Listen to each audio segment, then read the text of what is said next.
We echo, first of all, what World Bank and other institutes are telling in terms of forecast. We also see growth potential in the region. At the same time, we are blessed and proud to have a solid, loyal customer bases and a lot of brand lovers.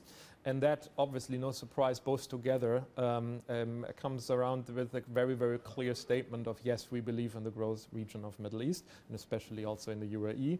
And we're building on it. So how are we tackling it? Obviously, with the products. So we have today the biggest portfolio of all times of offering combustion engines, hybrid, electric portfolios. And in the next 2 years, there will even be a firework of products to come. So we're even expanding that wide portfolio. So no matter which engine form, powertrain you prefer, you have an option to buy the most desirable car from Mercedes-Benz, as that is our promise that we're having. Secondly, and not even lesser important, obviously, is we believe in the emotional connect with the people and personal relationships with our customers. And therefore, we, with our partners in the region, invest a lot in customer touch points.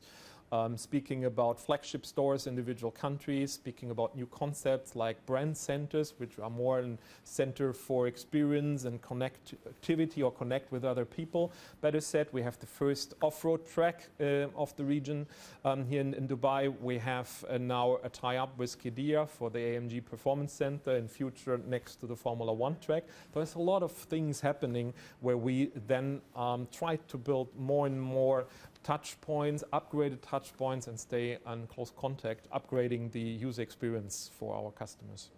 First of all, very, very clear, we embrace competition. Competition makes us stronger. So we're not fearing competition. I mean, we're since almost 140 years in the automotive sector.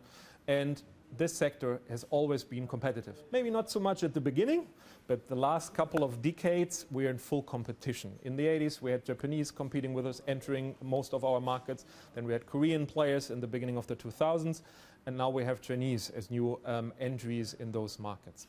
And obviously, we are watching very closely and respectfully those competitors. But at the same time, our DNA was always, we are the founder of the automotive. So we concentrate on ourselves to deliver the promise of building the most desirable cars. Are we there yet in all aspects? No. But are we getting up every morning to work hard in order to fill that? Yes.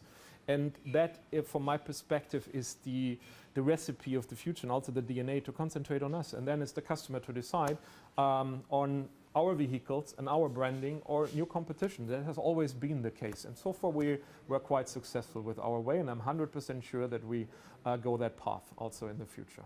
I mean, honestly, you have a couple of battlegrounds, and one is definitely the volume segments, and other is the premium luxury segments.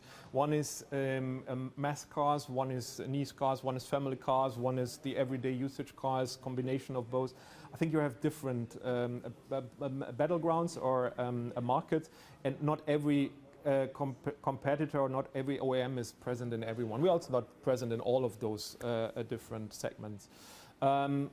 In the end, again, it's on us, and I think we gave a statement with the CLA that we introduced in March in Rome to the worldwide press, that even in an entry segment, it is possible to bring 750, 800 kilometer range, that to bring a completely cutting-the-edge technology when it comes to AI in the car, when it comes to self-learning, when it comes to individualization, building on our MBOS, self-developed system, as well as MBUX, the user interface.